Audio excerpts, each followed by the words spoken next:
러닝 플러스 교육연구소입니다. 자, 이번 시간에는 1차 방정식의 활용에 대해서 얘기를 할 건데, 활용의 문제로 들어가기 전에 이 우리가 활용 문제를 어떤 관점으로 볼 것이고, 또 어떤 문제 해결의 틀을 가지고 활용 문제를 해결해 나가야 될 것인지에 대해서 먼저 말씀을 드릴 거예요. 왜 그러냐면, 활용 문제가 너무 다양하게 나오기 때문에 한 문제 한 문제씩 풀다 보면 그 문제보다 조금 꼬아서 문제를 내거나 하게 되면 우리가 당황해 합니다. 그렇기 때문에 활용이 나왔을 때에 어떤 틀에 의해 가지고 우리가 문제를 해결해 나가야 될 것인지를 먼저 알고 문제를 접하는 게 더 중요할 것 같아서 이 시간을 가졌습니다. 자, 그러면 활용 문제들은 여러 가지 상황들이 문장으로 서술 형식으로 나와 있는 거죠. 그러면 이 문제를 우리는 수학의 식으로 바꿔서 풀어나가는 것으로 활용 문제를 풀어나갈 겁니다. 근데 이 식은 우리가 방정식이 돼야 되는 거죠. 왜냐하면 이 문제에서 어떤 값을 구해라고 하기 때문에 그 값을 찾기 위해서 x가 필요하고요. 또 방정식이라고 했을 때는 x에 어떤 값을 넣었을 때 그 식이 참인지 거짓인지 판별을 할 수 있는 식이 방정식이라고 했잖아요. 그렇기 때문에 등호가 들어가게 됩니다. 그러면 x와 등호가 들어가는 식으로 만들어야 된다는 거죠. 그러면 한번 그 과정들을 조금 구체적으로 한번 알아보도록 할게요. 어떤 상황들이 주어진 문제들이 있습니다. 이 문제들을 여러분들이 제일 처음에 해야 될 일은 문제를 파악을 하셔야 돼요. 이 문제를 지금 어떤 상황인지, 이 문제를 어떻게 풀어나가야 되는지, 그리고 여기서 이 문제에서 요구하는 것이 무엇인지 여러분들이 판단하셔야 돼요. 이렇게 이해를 하셔야 되는 거예요. 그래서 상황을 파악을 할 때 잘 안 되면 그림을 그리셔도 돼요. 이렇게 집에서 학교까지의 거리, 이런 식으로 그린다든지 해서 여러분들이 어떻게든 이 상황들을 파악을 하셔야 됩니다. 그 다음에 이 상황에서 x를 찾고 등호를 찾아야 돼요. 왜냐하면 식을 우리가 세워야 되기 때문이죠. 방정식을 세워야 되잖아요. 그러면 이 상황에서 내가 어떤 것을 x를 두어야 될까? 문제에서 요구하는 값을 값을 모르기 때문에 그 값을 내가 x를 둬야 될까? 꼭 그렇지만은 않거든요. 문제가 조금 어려운 문제들은 요구하는 답을 x로 두면 계산이 안 될 때가 많이 있어요. 그래서 다른 데서 x를 잡고 x를 풀고 난 다음에 이 문제에서 요구하는 답을 구해야 되는 것도 있습니다. 그렇기 때문에 여러분들이 그 문제 하나하나에 x 값을 무엇을 둬야 될지 여러분들이 판단을 하셔야 되고, 그리고 이 상황에서 어떤 것과 어떤 것이 같은지 여러분들이 이게 잘 생각하셔야 돼요. 이게 저는 가장 어렵다고 생각이 들거든요. 그래서 어떤 식이 만들어지는데, 활용의 문제에서 중학교 1학년 때 활용 문제에서는 식이 두 가지 정도의 형태가 나옵니다. 예를 들어 볼게요. 어떤 것이냐면, 내가 600원짜리 볼펜을 내가 몇 자루를 사고 내가 호주머니에 있는 200원을 더 했더니 1,400원이 되더라. 자, 그랬을 때 이 볼펜은 내가 몇 자루를 샀는지 알아보려면 문제에서 이렇게 했더니 얼마가 되더라라는 어떤 결과가 나오죠. 결과가 금액이요, 금액으로 나왔어요. 그러면 이 금액이 나오기 위해서 어떤 이 상황이 있겠죠. 그래서 두 개가 더해져서 이 금액이 되었는데, 이 금액이 나오려면 이것도 금액이 돼야 되고 이것도 금액이 돼야 되겠죠. 그렇죠? 같은 종류, 최종적으로 나온 것과 같은 종류의 성격이어야 된다는 거예요. 그러면 이 상황에서 이게 A의 상황이고 이게 B 상황이라고 해볼게요. A 상황에서 금액을 알 수 있는 어떤 식을 만들고요. 그리고 여기도 마찬가지. 금액이 나와 있으면 상관없는데 금액이 정확하게 어떤 수로 안 정해졌다면 여기도 이 B 상황에서도 금액을 알 수 있는 식을 넣어야 되는 겁니다.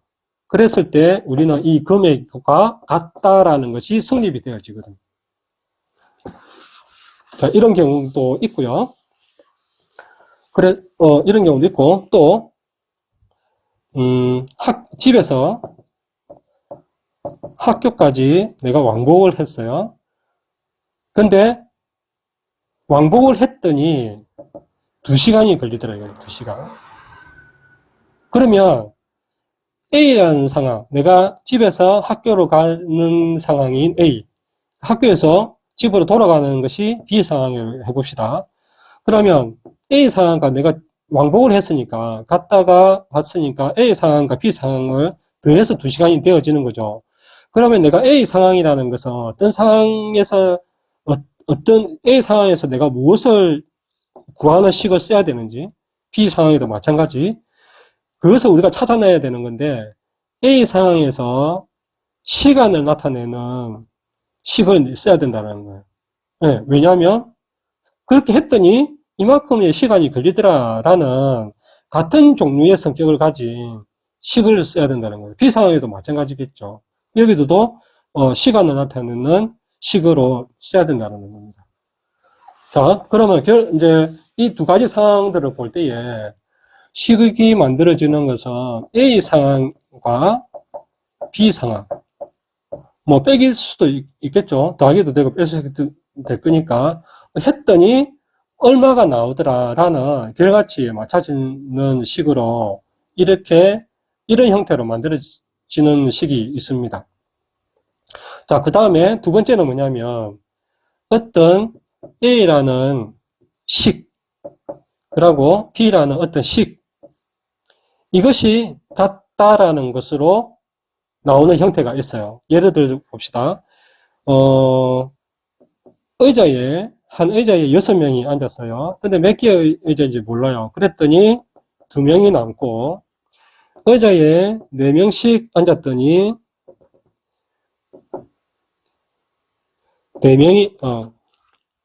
8명이 남더라.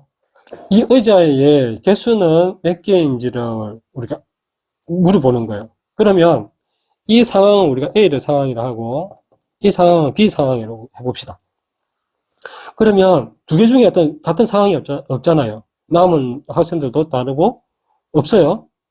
여기서 그러면 우리가 이런 문제가 주어졌을 때 A 상황과 B 상황에서 어떤 것이 같은지 우리가 유추를 해놔야 돼요. 찾아내야 되는 거예요. 추리를 해서.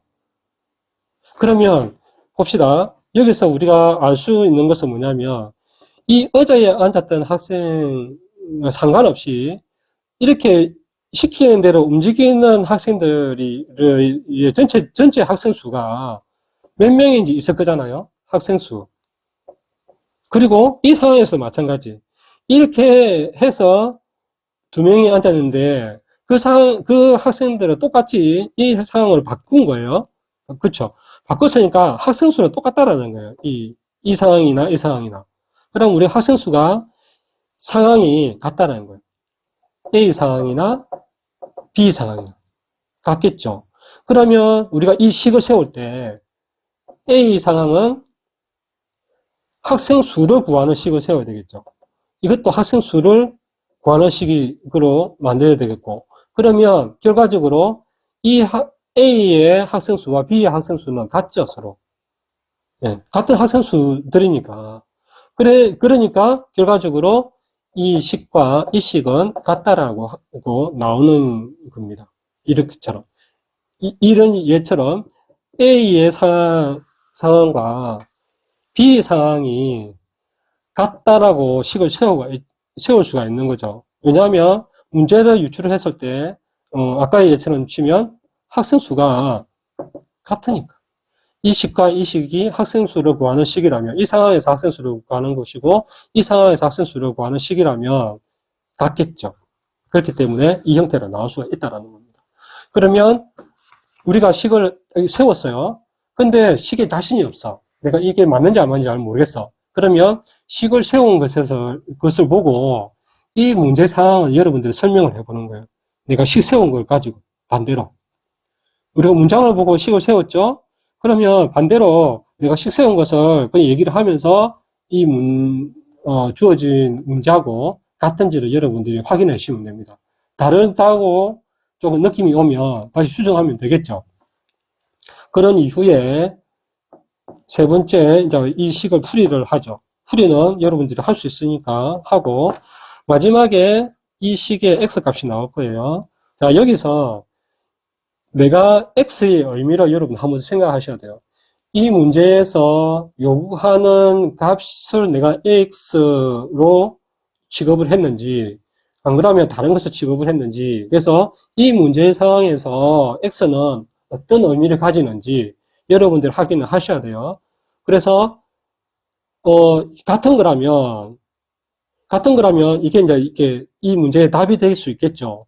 그렇지만 보통 활용의 문제에서는 그렇지 않을 때가 더 많습니다.